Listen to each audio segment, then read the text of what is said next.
Hello, everyone, and welcome to this webinar, Epistemology of Museologies, which is organized by LiU Humanities and Department of Culture and Society at Linköping University, Sweden, and ICOM, International Committee for Museology. This is a pre-recorded introduction, and I'm going to present our first speaker, and it will be followed by the actual recording of the webinar. I'm happy to welcome here today all the three panel speakers, and the outline of the webinar will be as following. We will have three talks, and then we will open the floor for questions and comments.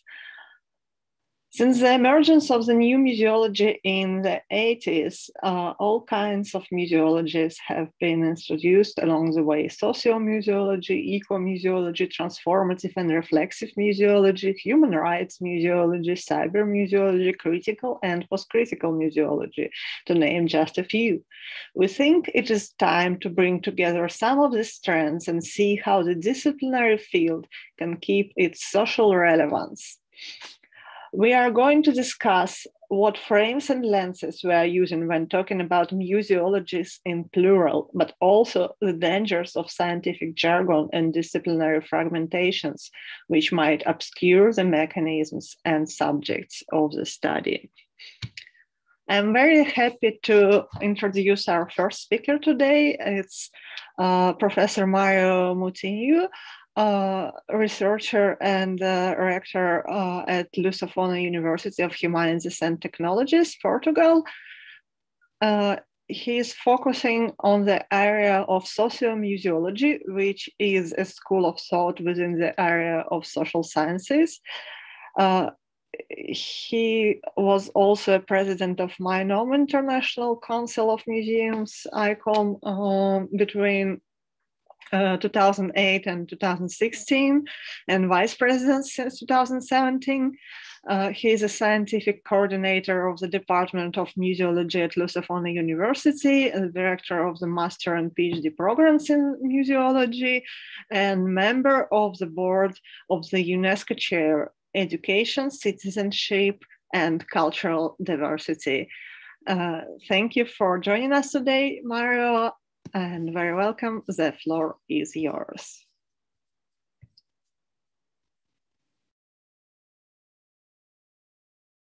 What I'm going to be able to do. I'm going to share my presentation, a small one. Is this okay? Yes.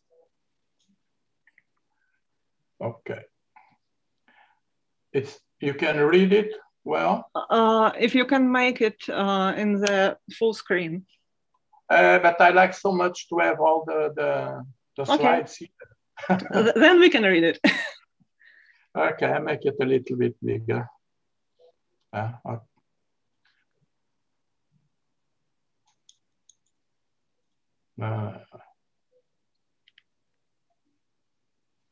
Okay. Can I go? Yes. Well, I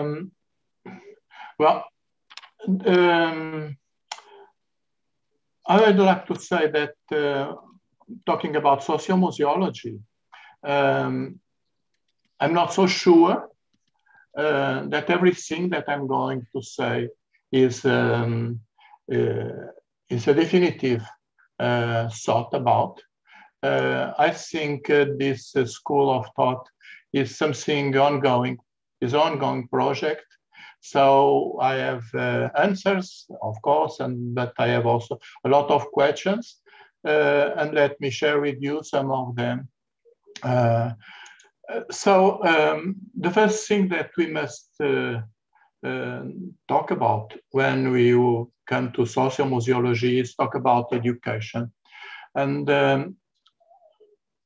I think that that's in this area that we can find some contributions, not even directly to museology, but supporting what sociomuseology will do in the future. First one I can remember, there are many others, of course. I'm going to talk about only three. John Dewey, it was a British educator in the end of 19th century, beginning of 20th century. And he has papers about museums. And he said in one, the best museum of natural history and social materials for pedagogical purposes I have ever seen is in a country district outside Leningrad. He was talking in 1928. It is a country constructed on the basis of a complete exhibition on local fauna, flora, mineralogy, and so on, and local antiquities and history made by people's excursions and the direction of their teachers. So he was talking about a museum, a local museum, and this dimension of local is very important. And the second idea that is present in this comment, that you understand that experience is very important, of course, but we do not learn from experience, we learn from reflecting on experience. And so this is some strong ideas I believe can support our thinking about the sociomuseology. And if you can have some key words about this educator, of course, we can have education for democracy, transforming experience. Education is a life process. Education is a social learning, and the demand for freedom is a demand for power. So here we have, I can say, half of what sociomuseology will do in the future. And another one is Paulo Freire. It is this one much near of us. And he has an idea of education that we can have also in these museums. Education does not change the world. Education changes people, and people transform the world. Education makes sense because women and men learn that through learning they can make and remake themselves, because women and men are able to take responsibility for themselves. So we are talking here about education and social responsibility and critical thinking. So this is very important points. And key words: dialogic processes, critical pedagogy, consciousness raising, teaching for social justice, multicultural education, and community education. So a lot of strong things about what's going to be this kind of museology. And more near us, since the second half of the 20th century, there are people that have started to put the grounds of new ways of museology. And I have this photo here just because when Halma Wheatley, also an educator and a museologist, have written in 1949 so important ideas about museums, it was a moment of changing in the world of museums. It was the end of the Second World War, and the main concerns of ICOM were the security and the safety of the collections and the art and all these things after, as you know, the Second World War. But soon after the starting of ICOM, there are people being more ambitious and asking for new dimensions for museology than those ones that was absolutely necessary after the war too, and they came in light. And so Halma Wheatley, she said in a book published in 1949, so museums are man-made institutions in the service of men. Of course, if she has written today, she would use not in service of men, but in service of humankind and so on.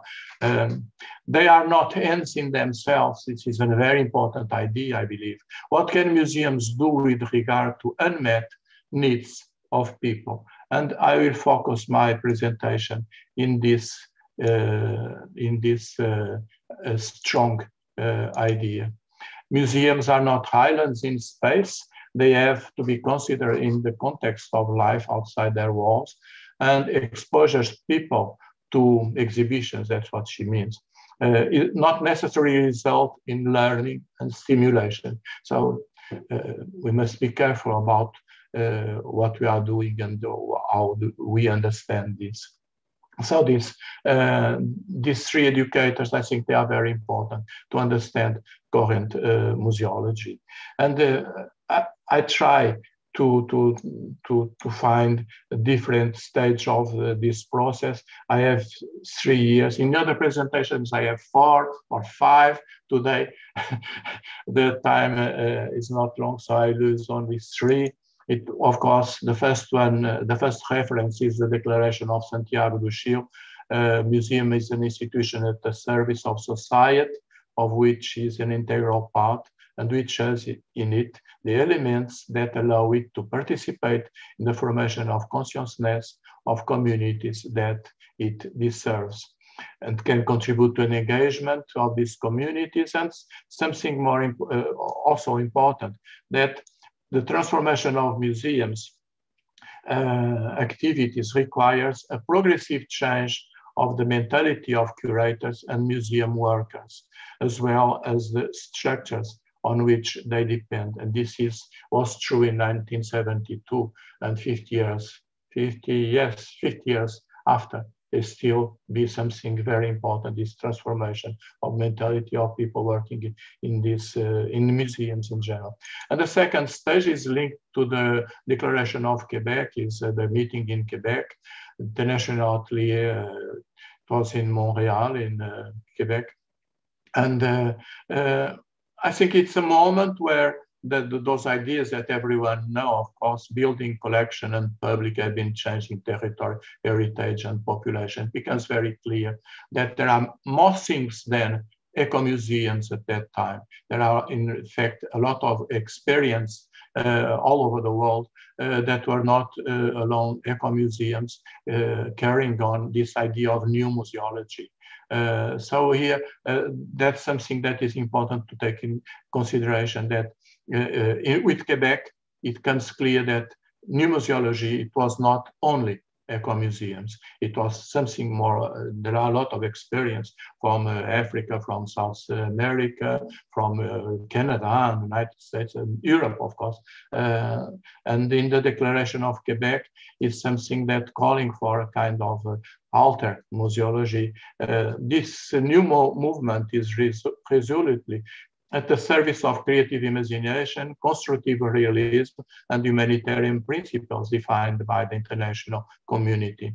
It becomes, in a way, one of the possible means of bringing peoples together, of their own and mutual knowledge, of their cyclical development, and of their desire for fraternal creation of a world which respects their inherent health. This is a second strong idea in the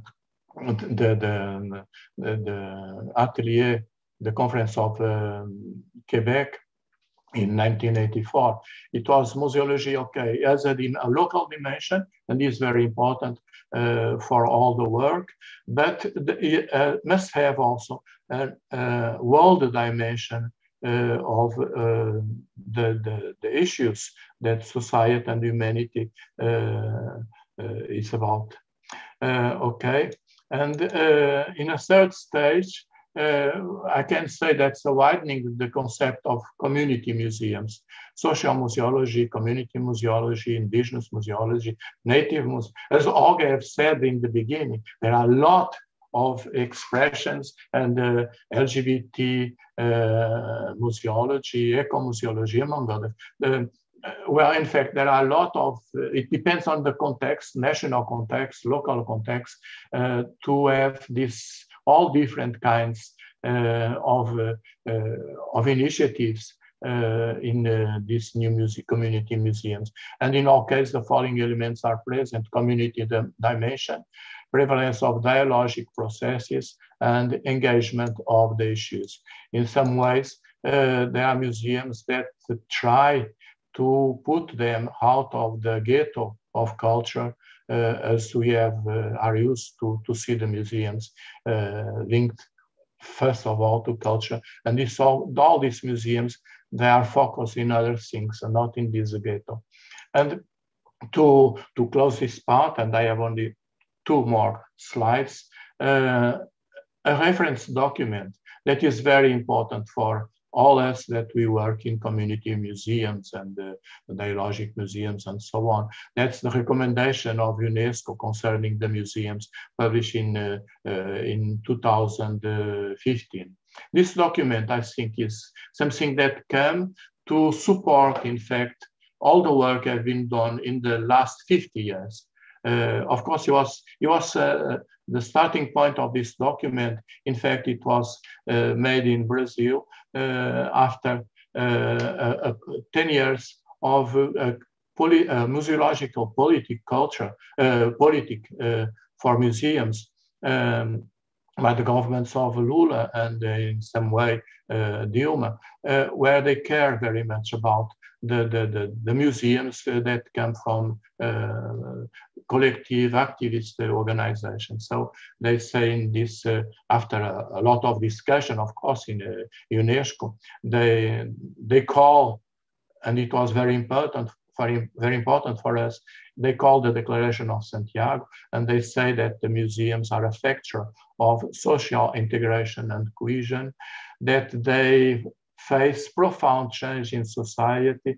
They take care about the rise of inequality and breakdown of social ties, that museums should foster respect for human rights and gender equality, and that all member states should encourage museums to fulfill all of these roles. And I think this document is something that comes to support the work is going on in our world.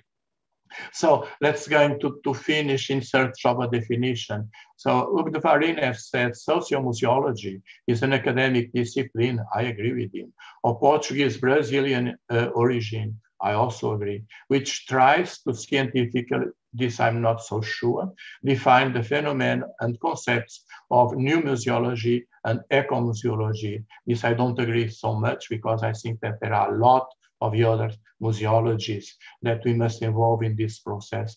Sociomuseology, as a school of thought, analyzes the experience in order to observe the common characteristics. And I would complement with, and in a way that we can support also the development of this research. It's not just a wish to understand, it's a wish to understand and better work. Sociomuseology, and I will say also, sociomuseology, of course, is an academic discipline centered on study of community museums, but all based on dialogical processes. Sociomuseology studies how social reality is expressed and is assumed by institutions guided by social responsibility. I think this is some important point because that's in the way that the museums express and assume the issues of humanity that we can see how far the social responsibility goes. And sociomuseology studies the particularities of the processes of disobedience, of insurgence, in its relation with the power of the hegemonic neoliberal capitalism. Dvarin have not said that, but I say it because I think all over the world, that's what we have. That's the same system. Sociomuseology as a school of thought is part of the area of social science. This is very important because during many, many years, we have heard about museology as some kind of technique to have museums and to have public, and so the so-called normative museology. Now we ask that museology is part of social science, like a public museology, in the same way that we can find public sociology, public anthropology, public, and all these areas. And as Peru Green have said in 1988, well, in a very interesting paper, Museology and JAS, a new branch of humanities in Sweden. Okay, I will say not only in Sweden, but all over the world. Last slide. So what community museums do or doesn't do? Of course, they are community museums. They are based on dialogical processes, and they are focused on the unmet needs, as I have said in the beginning with Alma Whitley, that it was something important. They are focused on this. And sociomuseology refers to museums are managed in a shared way. Museums use dialogicity as a means of communications and knowledge creation. Museums take cultural heritage as the materiality of individual and collective identity. There are here a connection that is important to make between identity and cultural heritage. In the same way, memory as a dynamic social process to interpret contemporary reality. This is something also important for sociomuseology. And museums that fully assume contemporary issues, as we have said, they deal with the issues of the planet, with coloniality, oppression, can put all them here, racism and so. And museums are inevitable because if they assume all this and they refer to this, they must be, and they are, insurgent museums. So this is my last slide. I hope you enjoy. That's something in progress. Thank you very much. Well, I take more or less my 15 minutes. Okay. Thank you, Mario. Thank you. This was really exciting and interesting. I just want to ask you all if you have questions or comments, spare them until all the speakers are done with the presentations, and we will open the floor to the discussion. And of course, I think all our talks are kind of connected to each other.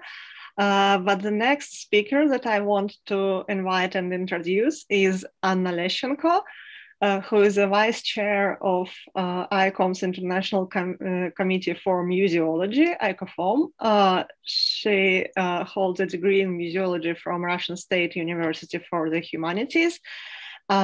And was teaching museology to university students and did museum research, work in the ICOFOM committee. Her latest project, Museum English Hub, combines language teaching with the museum-specific knowledge. She is interested in theoretical issues of museology, museum narratives, and museum ethics. Anna, I'm very happy to see you. The floor is yours. I would like to thank Olga Zabalueva for arranging this discussion. The topic I decided to dwell on is not only of my committees, but also of my personal interest. And for the past 12 years, I have been trying to put all those different museologies into some system, trying to understand what they are, and I'm still at a loss. So I came here with a personal agenda. I'm not going to advocate for any of museologies or give a talk about just one kind of museology. And I would like to state the problem from the point of view of a student, of a researcher, of an article writer, and of a peer reviewer. So first of all, when you choose to become a museologist, you should understand that what museology is. And if museology is not a science or recognized field of knowledge, which it still is in many countries, you cannot surely say who you are as a scholar, or even if you are a scholar. And so when you say you are a museologist, there will always be questions like, who actually are you? What is museology, and what kind of museological school do you represent? And imagine you were trained within one system of beliefs of what an ideal museum represents, but you disagree with it and would like to stick to a different museological school, movement, or theory. And where should you go, and how can you define yourself through this? So trying to answer these questions, I searched through all the dictionaries and encyclopedias I could find, and I found out that in some countries, museology was defined as a science, while in others it was not.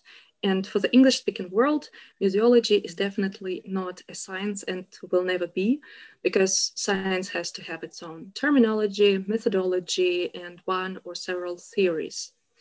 When you realize that museology has a very vague position as a separate field, you start asking, where is museology in the system of other fields and sciences? Is museology part of a bigger science or bigger scholarly field? And we can only say that museology has definitely become part of universities' curricular. That's why we call it scientific discipline, not exactly science. And if you have a look at what faculties deliver programs on museology around the world, you will be surprised to find out how many fields they represent. So from archaeology and history of art to information science. And the next question would be, are there theories inside museology? And metamuseology is the field that is supposed to look at what museology is. And this is what we are doing right now at this meeting. Still, this term cannot be recognized around the world unless museologists who write articles that explore the nature of museology as a discipline state clearly that they are part of it and that they contribute to this field. And same thing for cybermuseology. I'm partly responsible for this term. When you Google cybermuseology or cybermuseologist, you will come up with my name. And this is a term that has been used in different meanings in different languages, and it is still very vague and did not get positioned into any clear structure. And there were two attempts to define it as a field.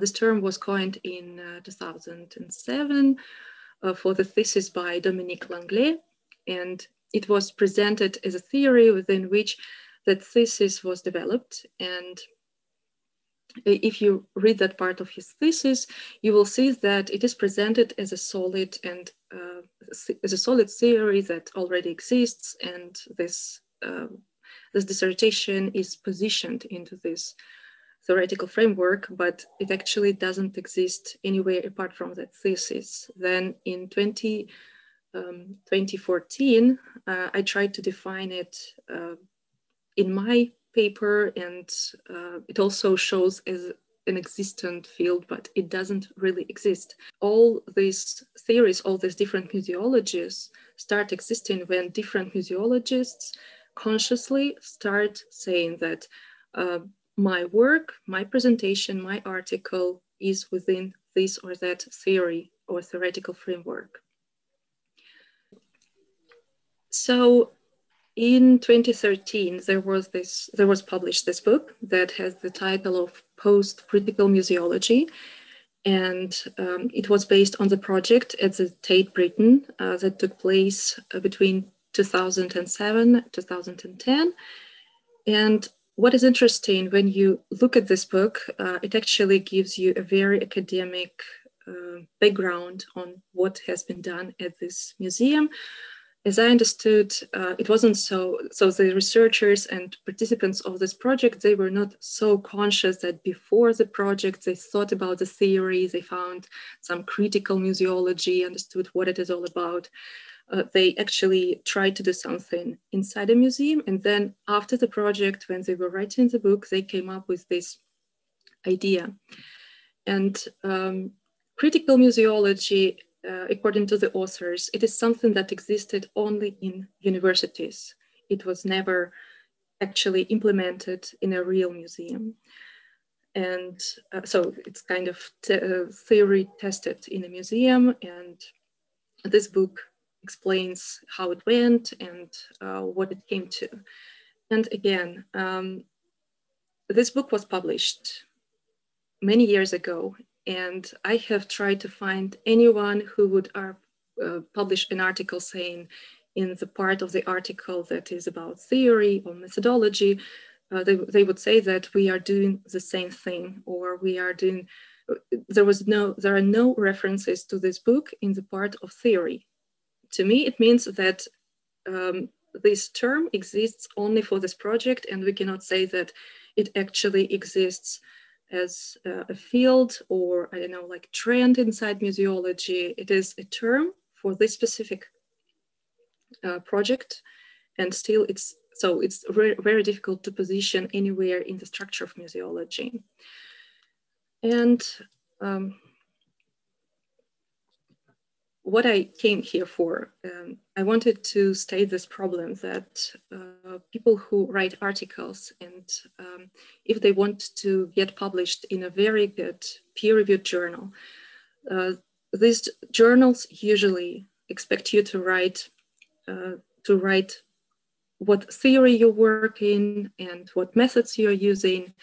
And when you're a museologist, and you need to be very conscious, and you need to understand the theory, the methods, you need to really understand where you are among all the theories. And for example, if you choose to write within native museology, you need to actually give references, and there should be methods linked to this theory. And if you cannot find it, but you just state it, peer-reviewed journals can reject such an article, because you actually need to be very clear about the theory and methods you're using. Another point, when you're writing a thesis, it would be a master thesis or a PhD thesis, you need to also understand within which theoretical framework you present and develop your ideas. And again, I've been trying to look through different theses and to see what museologists are using. They usually use theories that were created in other sciences or in other fields of knowledge. And also what I find amazing about different kinds of museologists right now, there are at least 4 different articles that are talking about reflexive museology. They actually use this term, and it's not really clear who was the first person who coined this term. Even if we find all those articles, people are not referencing each other, so they're kind of reinventing the wheel. Students and even museum workers, very experienced museum workers, they cannot really explain well what theories they work within. And so this is what I came for. So it's more about asking questions than giving answers. And I hope that after discussions, after this meeting, we will have them. So thank you. Thank you, Anna. Thank you for these very important questions. I think you're absolutely right, and it's the right time to ask them. I will introduce the next speaker. I will just very shortly wanted to comment that what you were talking about, reflexive museology, is also reminds me of the new museology, which was invented in Anglo-Saxon and Francophone literature.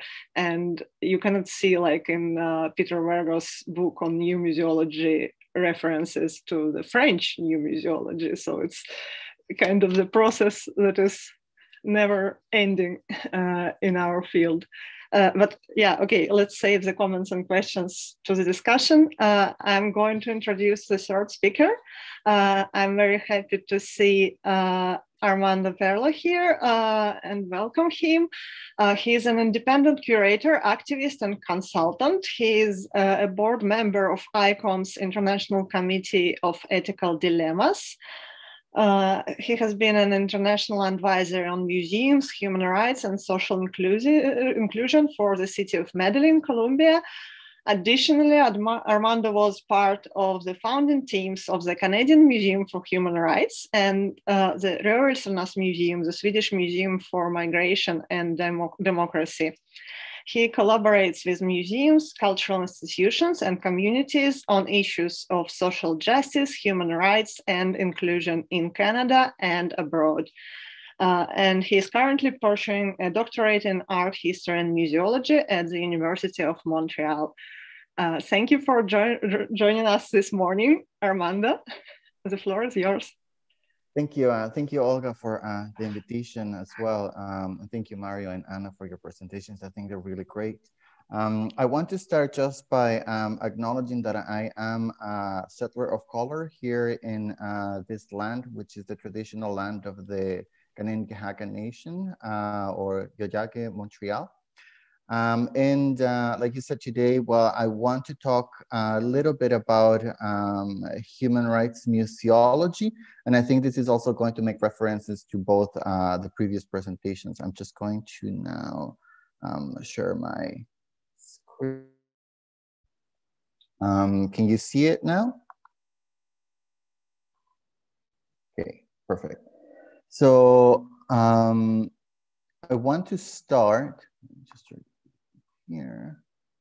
I want to start by giving a little bit of the history of, and I think we're gonna figure it out as well along we go with the presentation, that in certain ways, like human rights museology is not that different from what, you know, Mario has talked about. But yes, I wanted to start a little bit with what Jennifer Carter and Jennifer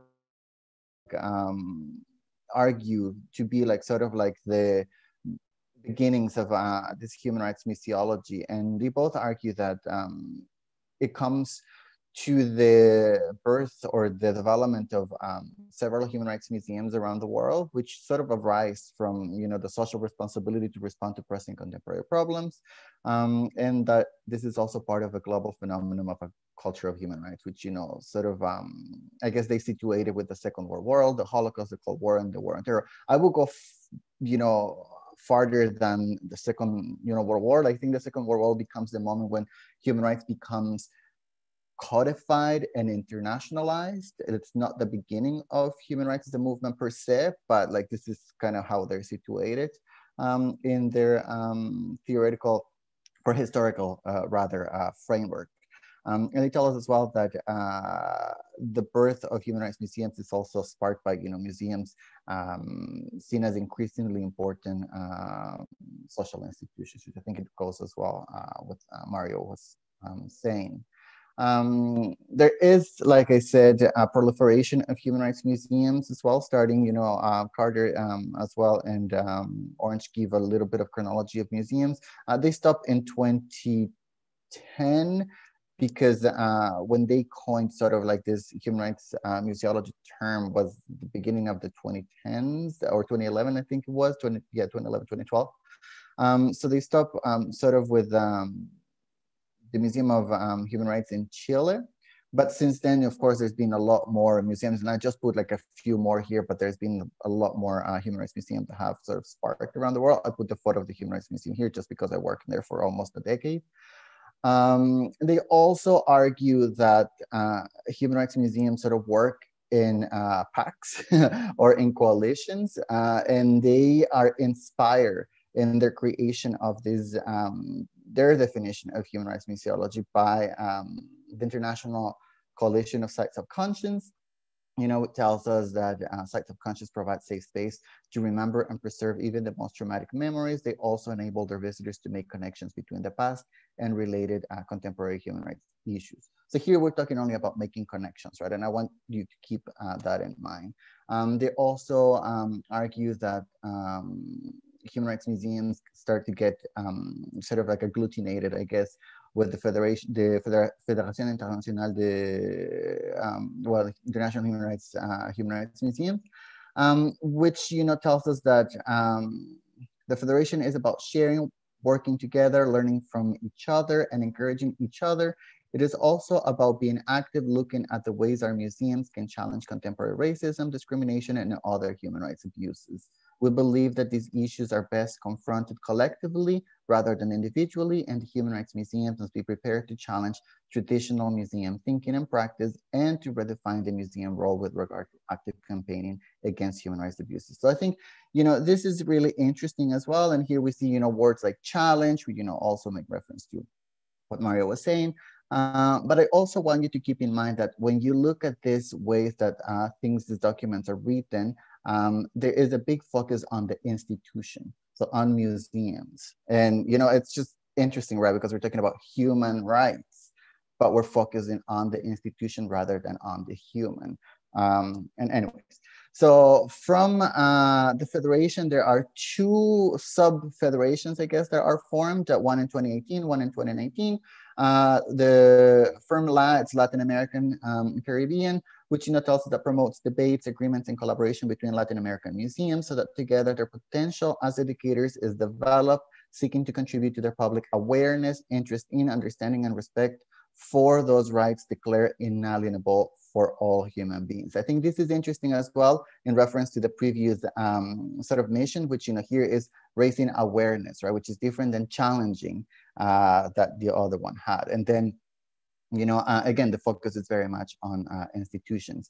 But I do like what FIRM Asian and Pacific say, and they tell us that the Federation provides a platform for human rights museums, museum professionals. So here we've, for the first time seeing people being mentioned, human rights organizations, human rights workers, and the general public in the Asia Pacific region for facing together the regional history filled with persecutions and violations of human rights, and to start dialogues with reconciliation, transforming negative cultural memories into democratic and human rights assets as the substantial foundation for sustainable development. I think this sustainable development is also interesting because I think it also relates very much directly with sociomuseology. So, but I'll come back to this as well in a bit. And so the definition, that Carter and Orange give us on what human rights museology is, tells us they understand human rights museology as an evolving body of theory and professional practices underlying the global phenomenon of museums dedicated to the subject of social injustices, one that is fundamentally changing the world and nature of museum work. Human rights museology acknowledges the potential for museums to engage in campaigns against human rights violations at the local, national, and international levels. This work means that museums are required to take a public stand on political issues which may situate museums in conflict with their funders. Again, I think this definition is interesting, but I do have quite a few different issues with it. The first one, starting again, like I said, the focus is on institutions, it's on museums. And I find this, like I said, very interesting when we talk about human rights. When I was working on my master thesis on international human rights law, I had this problem too, because I am interested always in the impact that the law will have or has on people, on human beings. That's why I decided to study human rights, right? And I remember, even at the Faculty of Law, I had to reach out and get a co-supervisor from Sociology of Law, because the Faculty of Law as well thought that what I was doing wasn't strictly law, which I think it's kind of like where these definitions are falling, this definition and the way that, like we've seen, like the Federation looking at, like it's very much still in the law, like focus on sort of like what human rights are as in text, but not in the impact that human rights has on people. The other issue that I have in here as well is that this is a definition that, again, it's created from like the ivory tower. And I feel that, again, if we're talking about human rights, we need to go from below. We need to start from the bottom up, right? Not top down. And I am a practitioner, so my focus is on practice and on people. But yeah, like I said, there's all this sort of like issues that I have with this definition. But so because, like I said, I am a practitioner, I have been working, and I mean, I started working in international development and using a human rights-based approach to development, which again goes back to, sort of like those goals from, sometimes social museology, but also what FIRM Asian Pacific also said about development, right? But how do we look at development in the international arena? Well, we look at development from a human rights-based approach. And this was agreed in 2003, right, with the Common Understanding on a Human Rights-based approach, which tells us that we don't look at development from a charity based approach, but we look at development from a human rights based approach. And I think this is also something that's interesting for museums, because sometimes we think of museums as a benevolent museum, that we're doing this because it's a good thing to do. We don't look at the work that we do as museum professionals of museums as legal obligations. And when I think of human rights museology, I think of legal obligations that have to be met. Again, goes back to a little bit of what Mario was saying.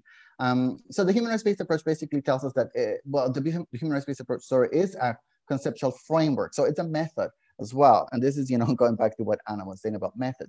Based on international human rights standards, directed to advance human rights, a human rights-based approach promotes empowering people, especially the most marginalized, to participate in all processes and phases of a project and to hold accountable those who have a duty to act. Under this framework, human rights are not considered just one element or dimension in mainstream processes. They constitute the foundational framework and basis for the entire process of socio-political organization and development. This is, again, one of those issues that I had with this definition, which they tell you what they're aiming to do, but they don't tell you how you're going to do it, right? And so for me, I have, like I said, sort of like developed my own understanding of human rights museology from my practice and from working with people and from these conversations that I had over the years with many different communities that I work with. So I understand human rights museology as a type of museology from below. So a set of practices and corresponding body of theory. So like the other way around, right? That aim to further human rights. So my aim is to further human rights through the prioritization and participation of historically excluded people in all museum processes that directly affect them. Human rights museology goes beyond using codified articulations of human rights and includes anti-oppression, anti-racism, decolonization, and indigenization as tenets of museum work. And I say this because I think of human rights only as a starting point. Human rights, it's not a critical discipline. And I believe strongly that we need to have critical practice and self-reflexivity in what we do. And I think these other disciplines bring those aspects to it. So it is an interdisciplinary, sort of a museology. And here I just have pictures of course, exhibitions that I've developed with the Rohingya community where, here you can see it's them leading all of the processes. This is, like from the planning of curatorial approaches to the development of the oral histories, conducting oral histories, to the curatorial selection, of images, like everything, right, done by communities through the participation in all of the processes, following that method again. I also think that human rights museology not only understand the potential for museums to engage in campaigns against human rights violations, like, like the Carter definition, national and international levels, but it also recognizes the right of museum workers to mobilize against oppressive system, even if that means going against their own institutions. So again, here, with the Carter Orange definition, it's about, and also with the Federation, it's about museums doing the work to the outside, right? Like mobilizing to change the world outside of them. But they do not look at the inside of the museums. And museums are oppressive. There are many museums that are oppressive, and museums also need to be challenged from the inside. And I think human rights museology also recognizes that. So there are also linkages to between the human rights-based approach and decolonization. And again, like, linkages to what I understand as human rights museology, since I use the human rights-based approach as the starting point to human rights museology. And this is from the United Nations Expert Mechanism on the Rights of Indigenous Peoples, which, tells us in the latest report that they released just last October, that advancing the human rights-based approach in museum practice can play an essential role in decolonizing museums. I think this is really interesting, and I'll talk a little bit about this in a second. And so again, from the report, the expert mechanism tells us that moving towards a human rights-based approach may therefore require a dramatic shift. In many instances, this transition begins with museums exploring cooperation with indigenous peoples as constituents, employees, and stakeholders. I think this is important because here we're talking about employees. We're like post-representation. We need to stop talking about representation, right, and talk about like the share of those resources and the power inside of institutions. As museums increasingly embrace indigenous people's cultural rights, along with repatriation, they are also able to develop more extensive relationships, better information about collections, and collaborative programming, consistent with museums' current goals of being inclusive, diverse, and relevant to today's society. I mean, a lot of museums are already doing this, but this is also, like I said, from the report that came out last year from the expert mechanism. I think these are very interesting relations between, again, human rights-based approach to human rights museology and decolonization, but also I want to be very conscious of saying that museums can be decolonized. And I always say this, that I do not believe that the museum can be decolonized, very much like a few other people out there as well. And here I want to use the words of Powai Cairns, who, is from the Te Papa National Museum of New Zealand. And so she tells us that she's not interested in rehabilitating the whole museum. You know, like Sumaya here, she's referring to Sumaya Kasim, of course, and her text, "The museum would not be decolonized," but focus on processes of re-indigenization or re-indigenizing to re-Maorify the spaces where and how our stories are told. I don't believe that decolonization efforts should be diverted to merely redeem whiteness in museums. The option of decolonization as the latest trendy cultural theory and practice by mainstream organizations run the very real danger of locking indigenous peoples into a dance with colonial structures, with its demands that we work and labor until we are completely consumed. I think this is, you know, really to the core that, I mean, why we do the work that we do is because we think of decolonizations as a means to a more autonomous future. The terms decolonization and indigenization are only a means to a more far-sighted horizon. They are not our goal, but represent possibly better ways of achieving a different system and environment for indigenous peoples within heritage institutions. Ultimately, we are searching for a future where lived experience of being Maori, where our relationship to our material culture is respected and honored in museums on our own terms. We are searching for mana matuhake, for our own cultural autonomy within the museum realm. And I think another thing that, you know, I really take as well from Pauai's words is that when she says the museum will not be decolonized, the only thing that we can do is to make it less harmful for people like us. And so I strongly believe in that, and I believe that human rights museology is not going to decolonize the museum, especially because human rights is a very Western concept, but human rights museology can help us make institutions less harmful for people like us. And here, just to finish very quickly, I just wanted to show some examples of, you know, exhibitions that I developed using human rights museology. What I understand, this is one developed with the Rohingya community in Canada, with Indigenous women from Guatemala.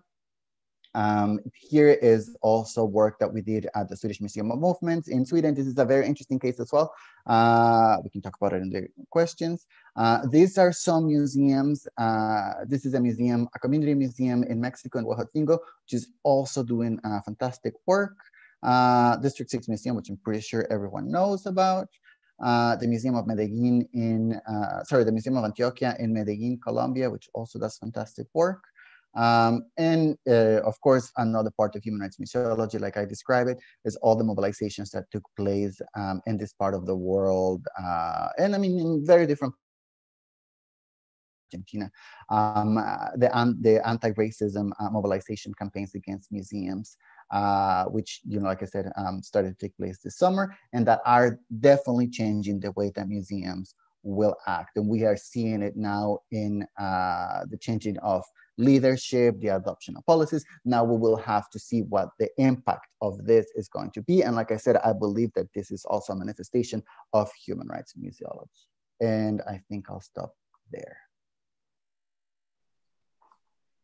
Thank you. Thank you, Armando.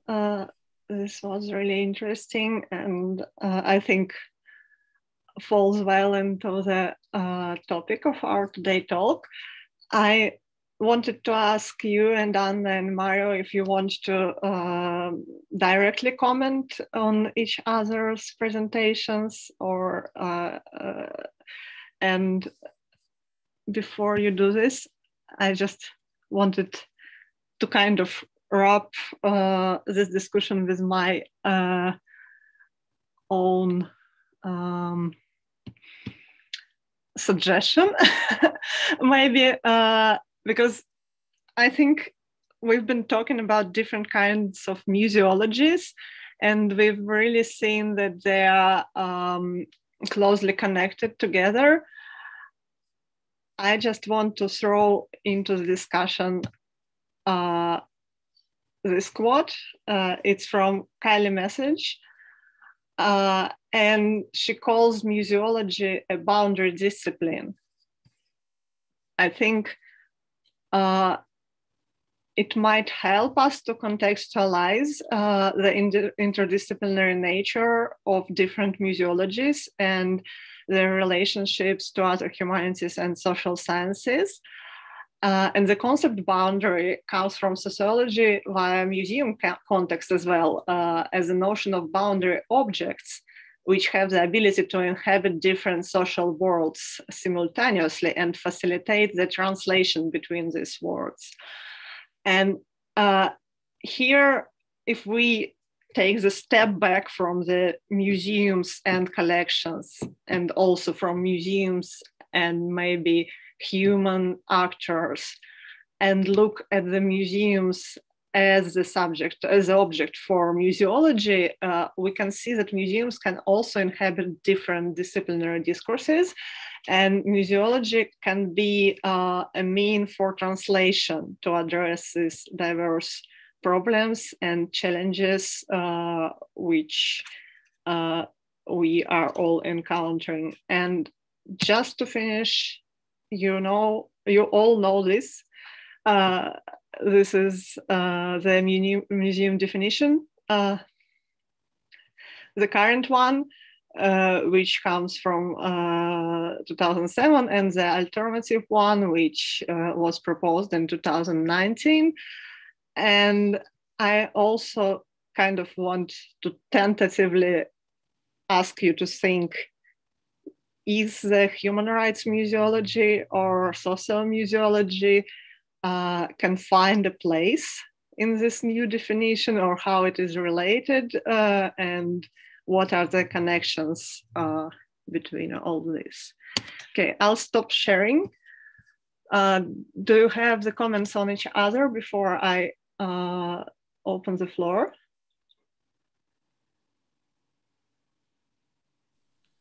I mainly have questions. It's not about comments. Yeah.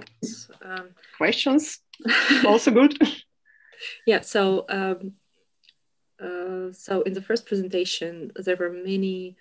It was stated as the third stage of social museology, that there are like different kinds of museology that can be seen as synonyms. Are they synonyms, or are they like more specific ways that differ from social museology? Because I'm very interested in the new term that I have just found out today, native museology.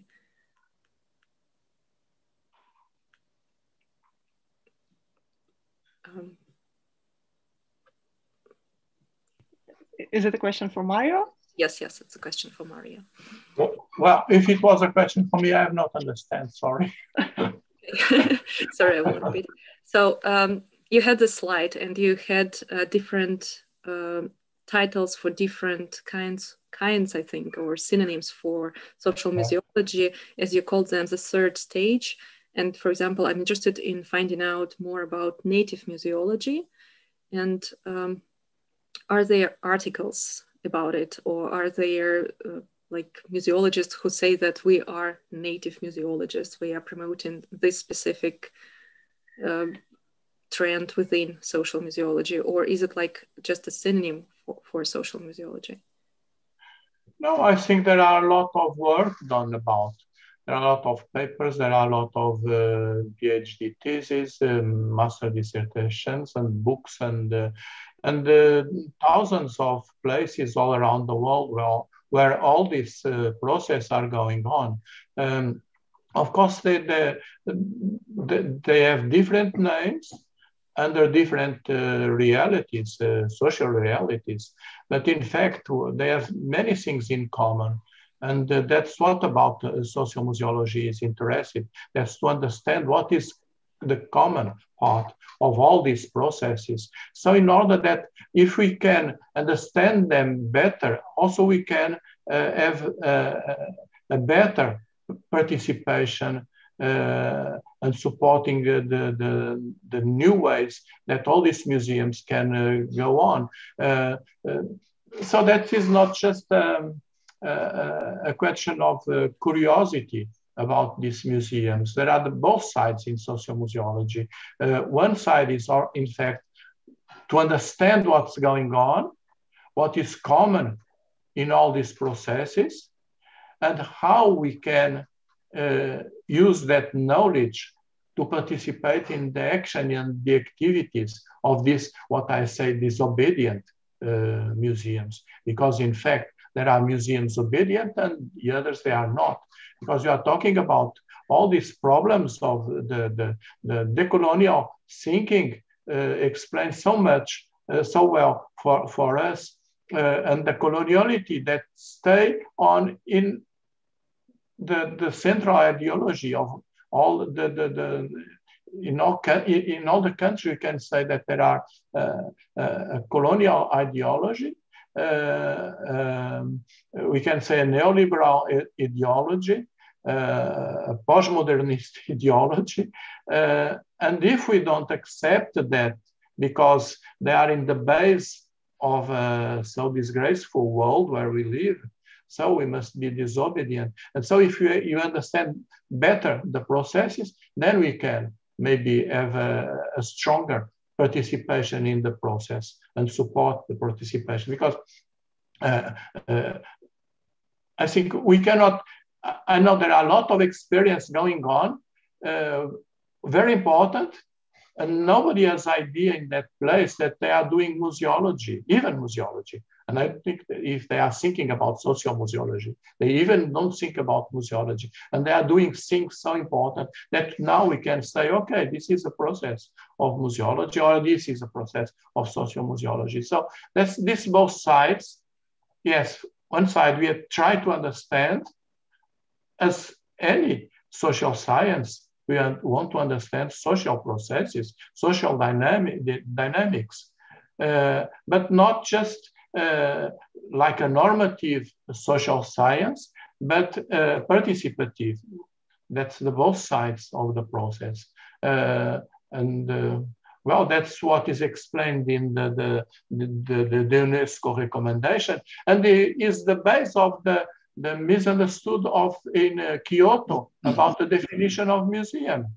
That's the point. The problem there, that most of the people was going to say, okay, the museums are all these things, and they really make a copy and paste of what the UNESCO have said in the recommendation. They say museums are this. No, UNESCO has said, we propose that museums should be this.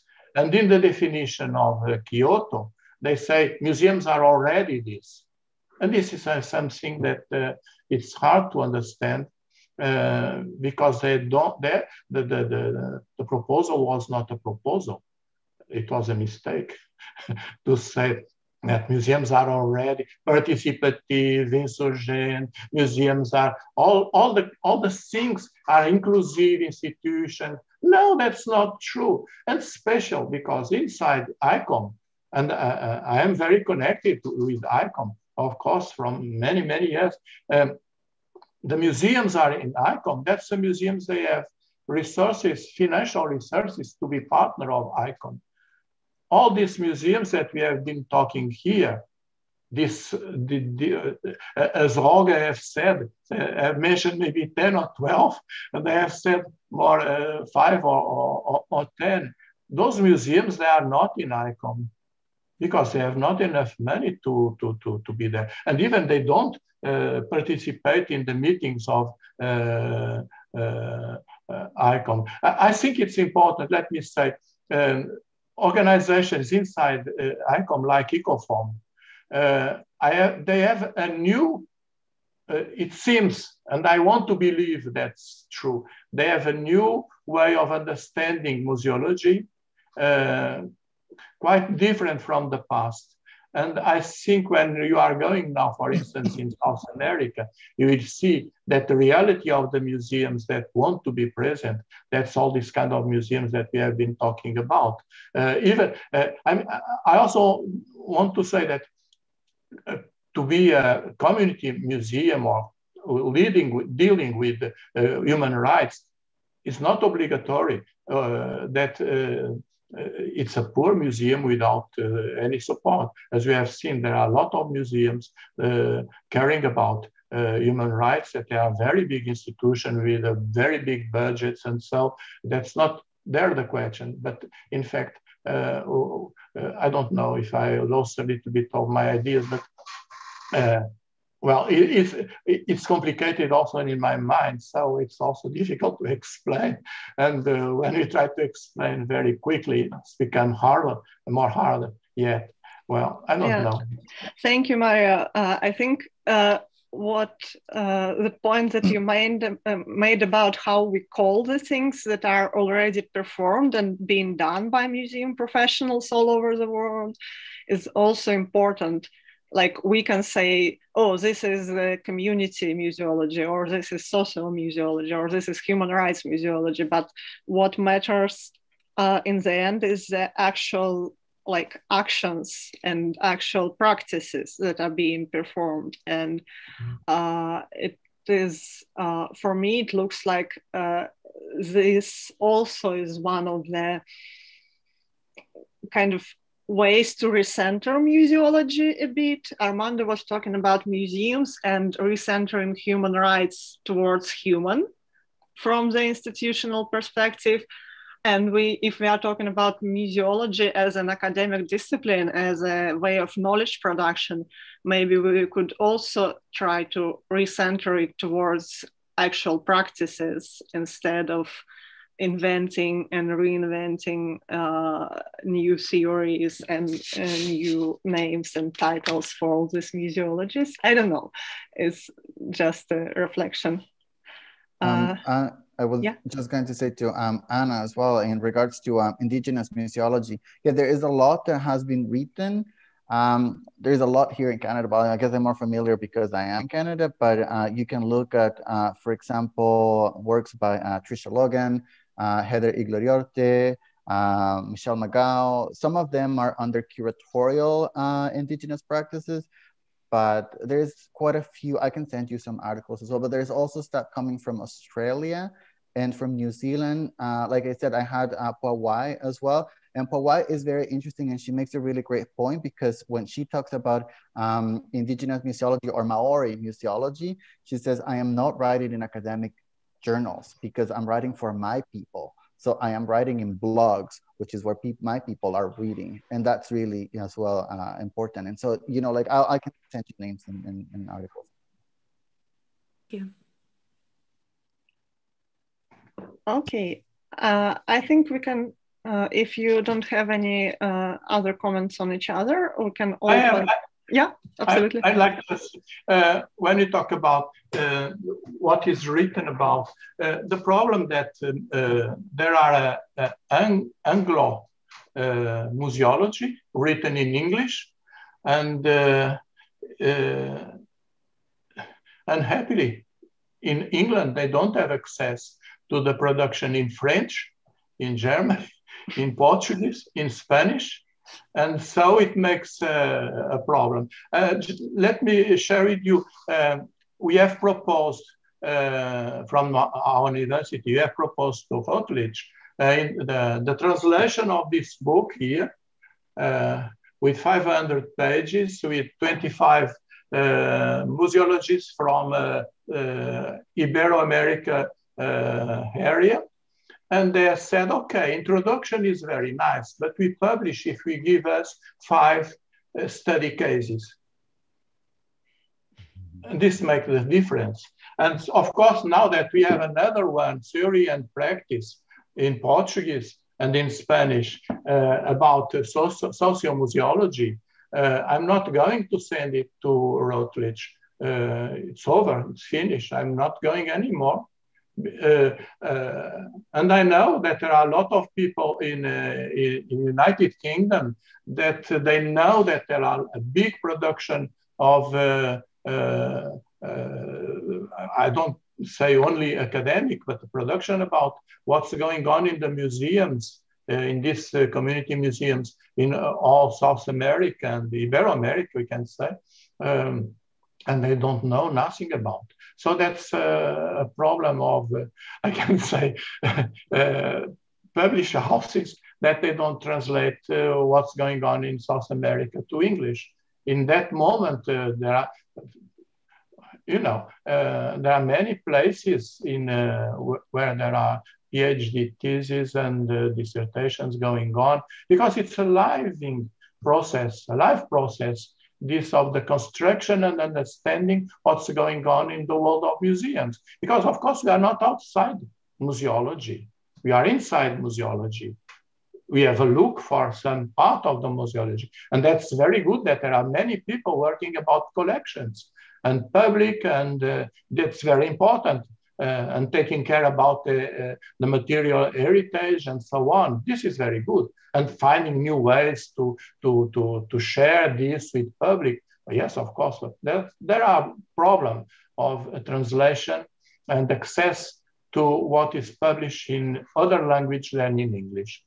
This is an aspect of coloniality that we must decolonize. Okay, sorry. Yes, I totally agree. As a PhD student, I find it often frustrating that I cannot really see a lot of references to other than English, or in some cases French literature. Yeah, even French. People don't read anymore French. They only read what is published by Routledge or Springer or other like this one. It's the expression of coloniality in 2021. Well, the knowledge production is colonial. Yes. You must accept that, I believe. Sorry, Armando, please. No, I was going to say that this is something as well that we had a little bit of a chat as well with Anna in the past, and it's this whole issue about language, right? But also about, Jose Pedro de Lorente as well. He talks about museologies being sort of local, and language has got so much to do with that, right? Because they change whatever you are in the world. And I think for me as well, in sort of like developing this understanding of human rights museology, like I've had the privilege to exist in all these different places. So I'm, always going from Latin America to North America to Europe and back and forth. And all of that knowledge, like I try to combine, but it is not easy. And it's not easy for most people if you don't speak all the different languages, right? Which I think it's the problem with the translation exactly that you're talking about, with accessing museology, which new museology in English, if we look at like Peter Vergo, means something different than new museology in French or like Spanish and all of that. And so how do you come with like a consolidated definition of what it is, right? There's no way that we can do that. And we have to always look at the context, which I think that's why, it's important. Like I said, when I was talking about human rights museology and the way that I understand it, a lot has to do with the context where I am placed right now as well, with North America and all of these different mobilizations that are taking place here that are changing the way that museums are working here and the way that museums are functioning and how museums are changing their missions as well. But that's located in this part of the world, right? Which again, it is Anglo, but at the same time, because I'm in Quebec, I have all the French. And I also get all of the French, like museology from, so it's, it's just a mess, basically. Yeah, the question is, do we really need the consolidated definition, or we can kind of survive with all these museologies in plural and see how they work and kind of act together? Okay, I think it is time to open the floor for the questions, please, if you want, and comments, if you want to ask anything. I saw in the chat, Eve was asking, let me find it,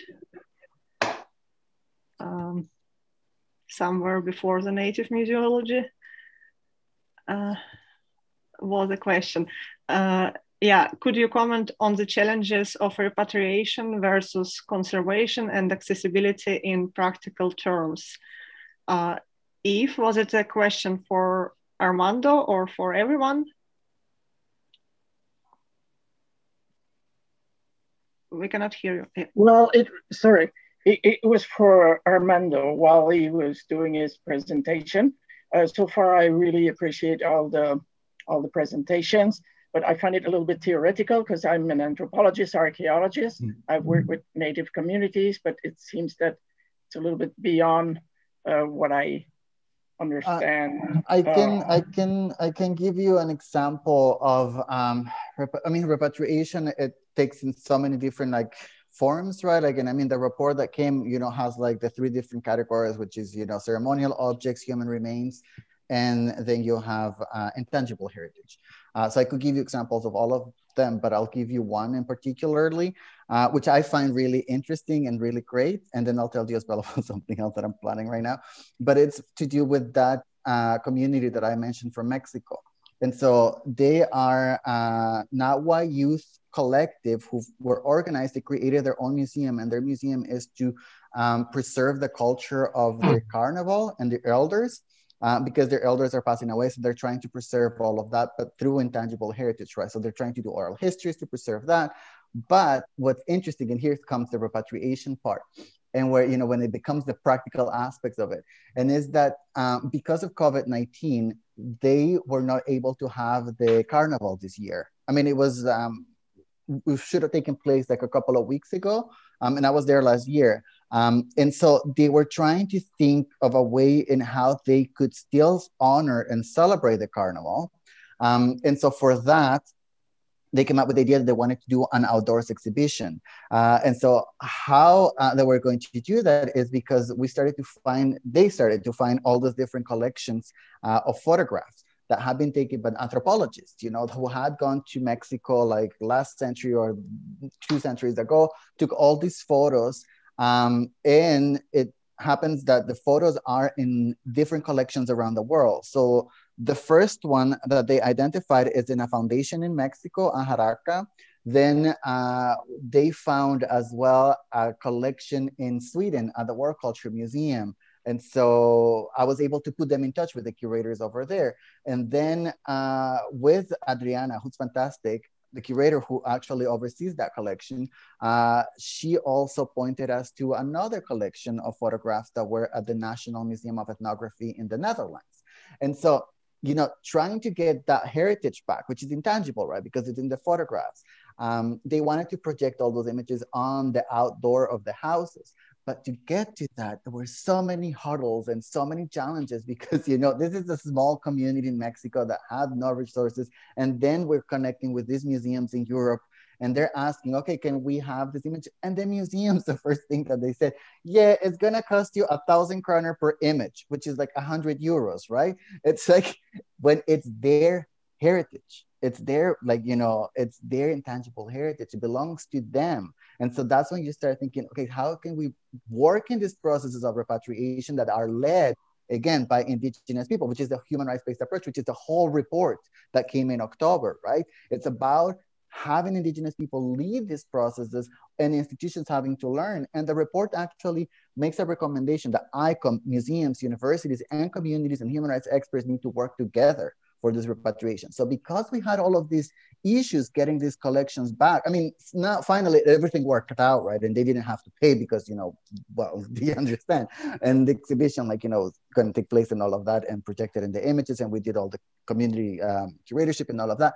But because of all of these issues and challenges we had, it sort of we came out with the idea that something has to be done and discussed about it. So we decided to create a series of conversations, which will start in a little bit over a month, like at the end of April. And we're going to have indigenous experts and museum experts from around the world, New Zealand, Australia, Africa, like Europe, like North America, to discuss the report. And we're going to have 4 conversations where we're going to be discussing all of these processes of repatriation, but being led by indigenous communities under, all of the report that was put together. So yeah, that's again, like the practical, right? When it becomes really practical and then the community wants to use it and they want to do something to actually project it and to have their own community be able to benefit from that heritage, because a lot of the people from the community had never even seen these images. And a lot of them were their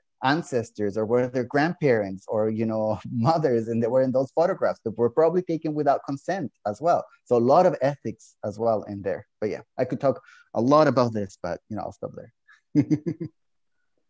Thank you very much. And I think that question. Sorry. Go ahead. No, just to one, because I don't want that there are some misunderstood. I'm very excited about what ICOFOM is doing in the last 2 boards. And I have a very big hope about this one, where you are a member, I think, because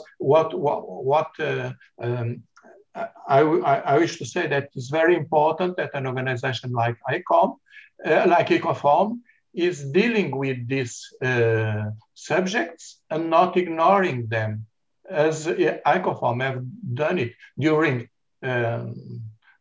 50 years or more. Now, I'm excited about that, and I think it's in the right way, because all these museums are part of museology. It was to say that, to be clear, what I think about the new trends of Ecoform. It's very good that things are going in this direction, for us at least. Thank you, sorry.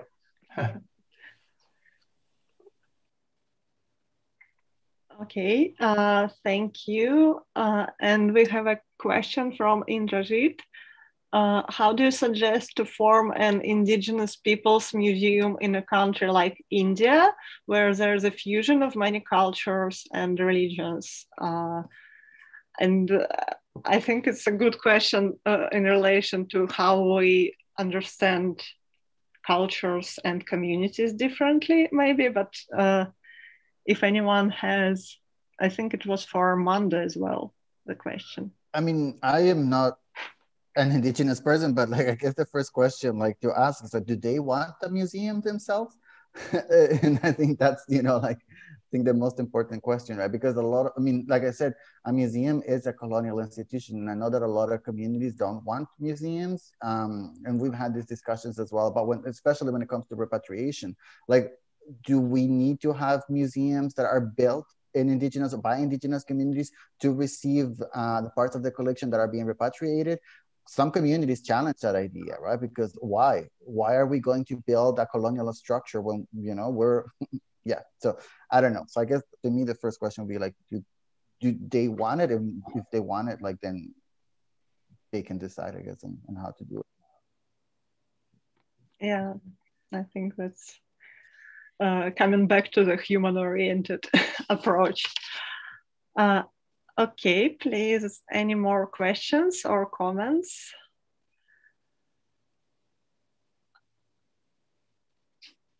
I think I saw in the chat, I'm trying to read the chat at the same time, that yes, I see Maria Magdalena. What I think you could do is showcase studies about indigenous museums and the consequences and changes in that local society to them, in order for them to know what they could do for themselves in this adapted form of this colonial institution that is a museum. Yeah, thank you. I think it's a good addition to the talk about museums. I saw in the chat that someone was suggesting to gather all these different ideas about museology and different discourses, maybe in a publication or something like this, because it really sometimes seems that we are talking about the same ideas, but in different geographical or in different like knowledge systems. We are talking about museology, for instance, or museum studies, and sometimes even museologists are different. As I came originally from Russia, and from Russian academic scholarship, there the museology is something different from here in Sweden. So I really hope that we could at some point gather a new publication or something like this that will address these issues. Well, this is a task for Ecoform to organize the collection of translations of what is published in French, in Spanish, and in Portuguese. Oh, of course, and maybe in another language.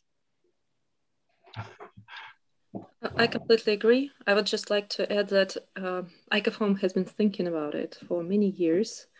It's just a really big project, but the idea is that we should not really create another huge volume of many articles, because we should have at least one article that summarizes all different museologists that exist there and gives references.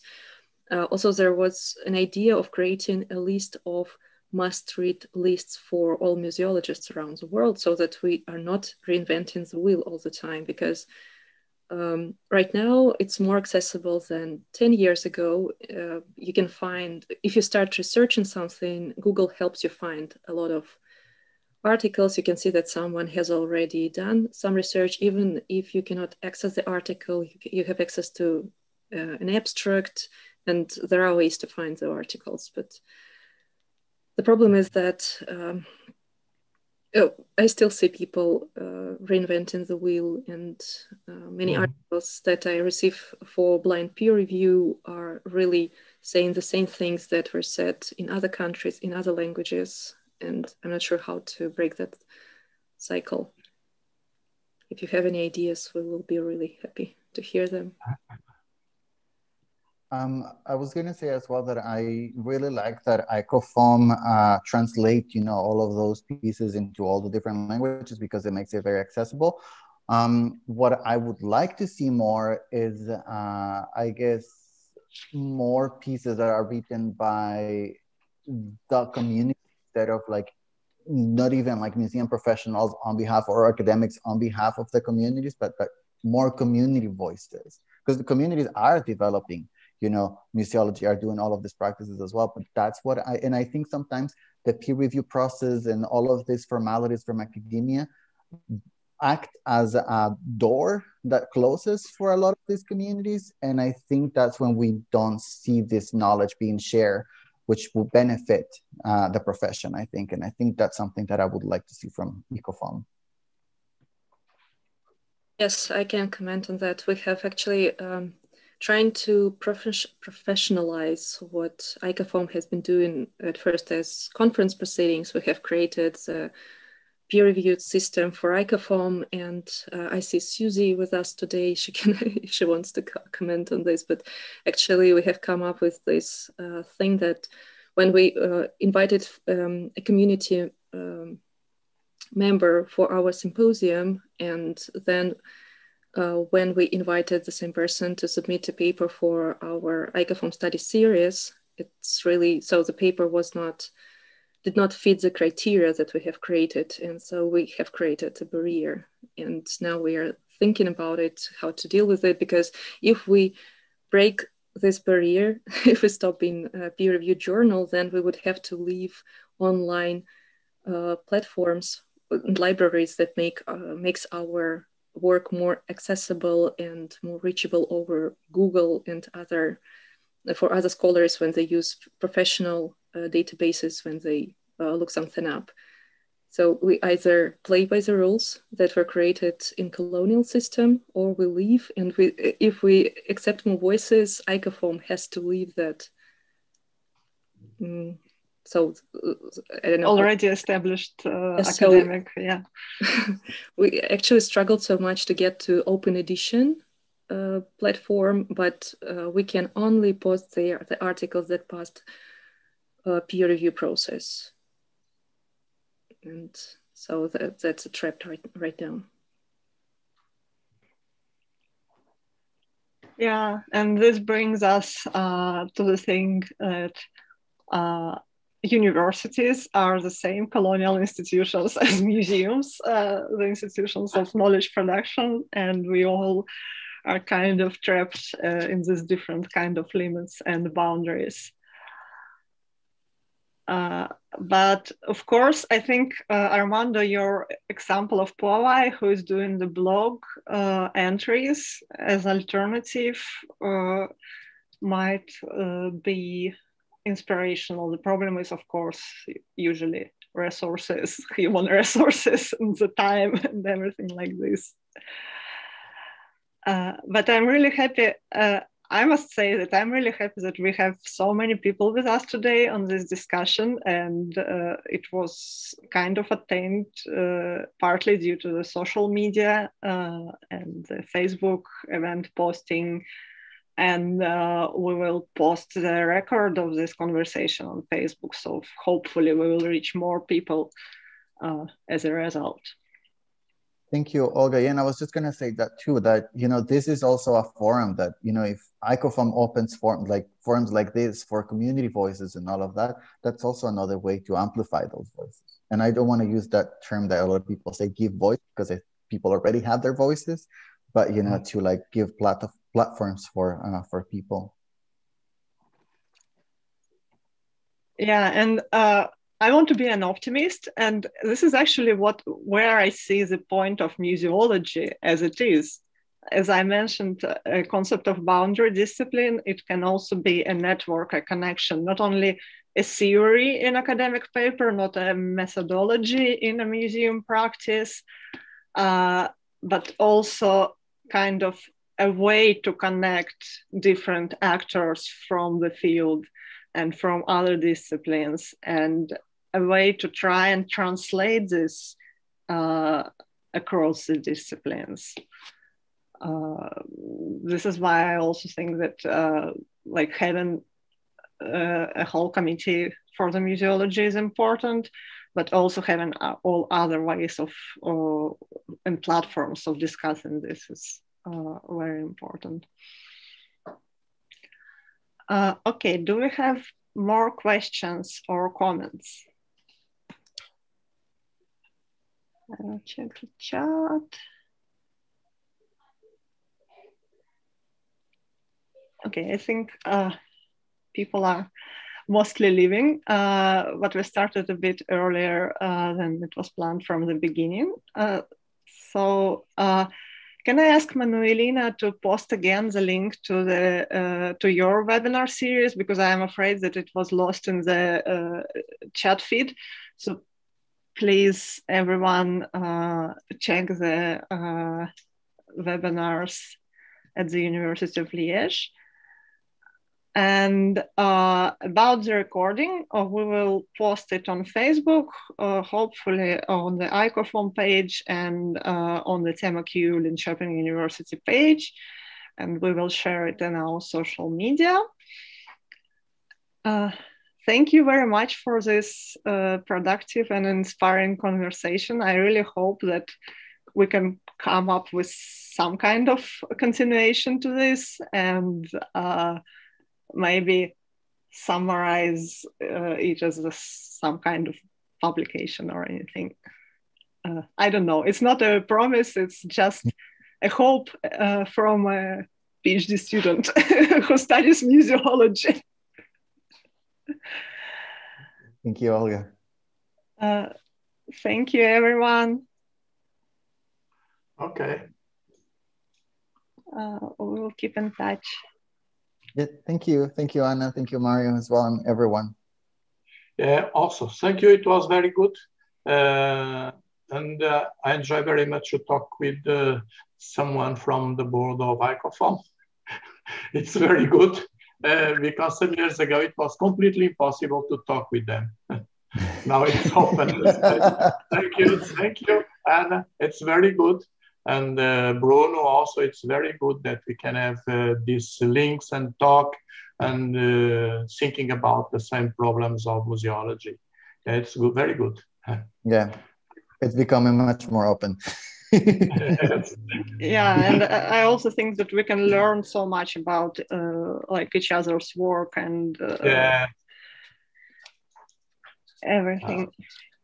Okay, I am saying thank you to all of you again. I will share the link for the video as fast as I can, and we will keep in touch. Thank you.